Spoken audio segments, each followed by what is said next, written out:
This case study is about Alice. Alice is a 51-year-old divorced white woman with multiple sclerosis for 18 years. She has a history of hypertension and falls. Alice was referred to a home health agency because her doctor was concerned about her safety in her home. Alice was independent in ADLs and IADLs, but her ex-husband believes her function has decreased.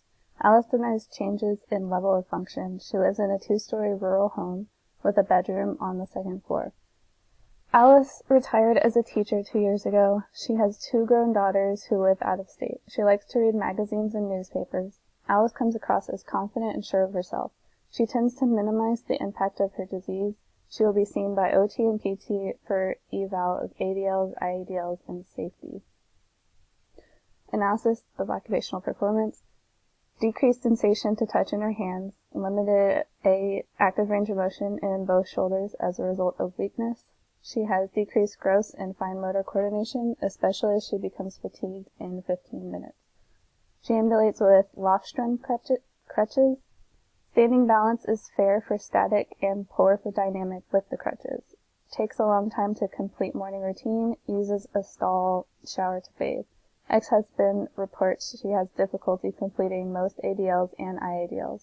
Results of brief A self-report demonstrate difficulty with planning and organization, task monitoring, and initiation and working memory. Alice's goal is to walk more easily without crutches and to keep doing what I'm doing.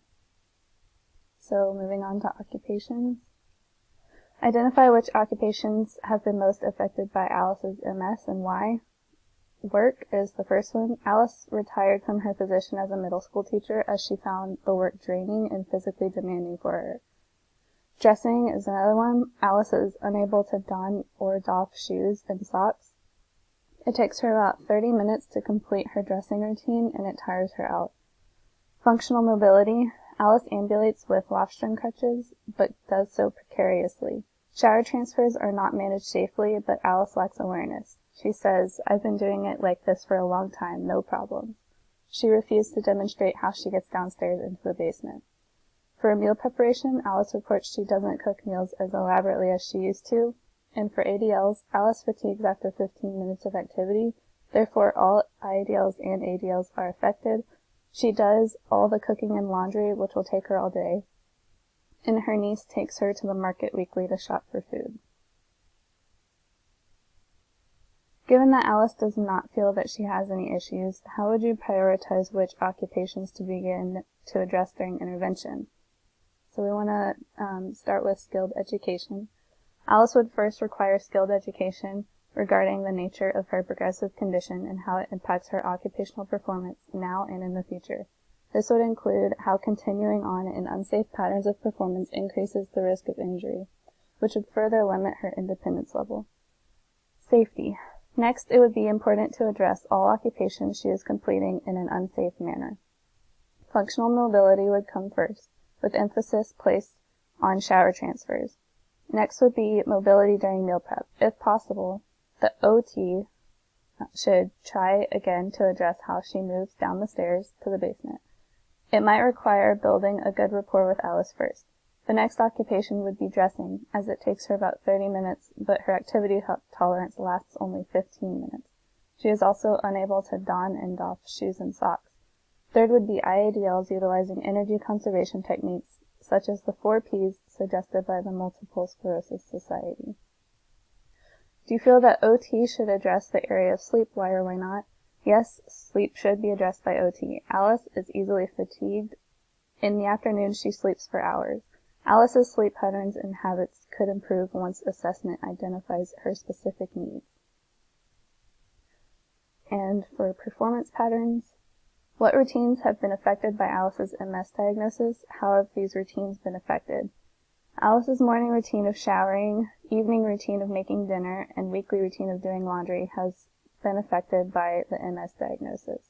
Showering and getting ready in the morning has become a 50-minute long task that includes constant support while standing and unsafe external supports when getting in and out of the shower. Due to Alice's deficits in planning, task monitoring, and initiation, as well as working memory, she will begin to make herself dinner and forget to finish the task. She has stated that she carefully uses the oven. Laundry has turned into an all-day activity due to the washer and dryer located in the basement. What used to take a couple of hours now takes Alice all day and expends much of her energy. What roles have been affected, and how would your OT intervention address these roles? The roles of teacher and gardener have been affected by the MS progression. OT intervention could address the role of gardener by creating an indoor garden or using potted plants instead so Alice can tend to her plants while seated. This will reduce the amount of energy expended on the activity. As for teaching, Alice may volunteer as an online tutor. OT could reach out to local tutoring sources as well as the middle school Alice previously taught at to help seek out a virtual capacity in which Alice could teach. How does fatigue affect Alice's daily routines, and how would you address this issue? Per the National MS Society, there are 3 main types of fatigue associated with MS. The first one is fatigue related to mobility problems. Sometimes ordinary activities take so much physical effort that they're exhausting. This is especially true for people who have leg weakness, such as Alice. Interventions to address this include exercise program, equipment changes, and environment modification. The second is fatigue related to respiratory problems. MS can sometimes affect breathing, and when it does, even simple activities can be tiring. Interventions include diaphragmatic breathing exercises to help improve lung efficiency, proper seating and support, such as switching from a chair with a soft back to one with lumbar support, and sitting upright instead of slumped often makes breathing easier. And the third one is primary MS fatigue.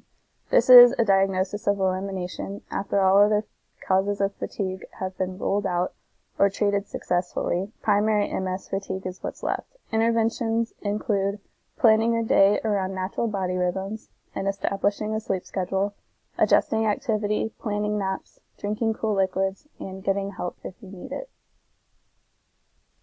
Performance skills. Identify 10 key performance skills that are impeding Alice's ability to engage in meaningful occupations. These are endures, continues, moves, ambulates, adjusts, sequences, stabilizes, organizes, inquires, and flows.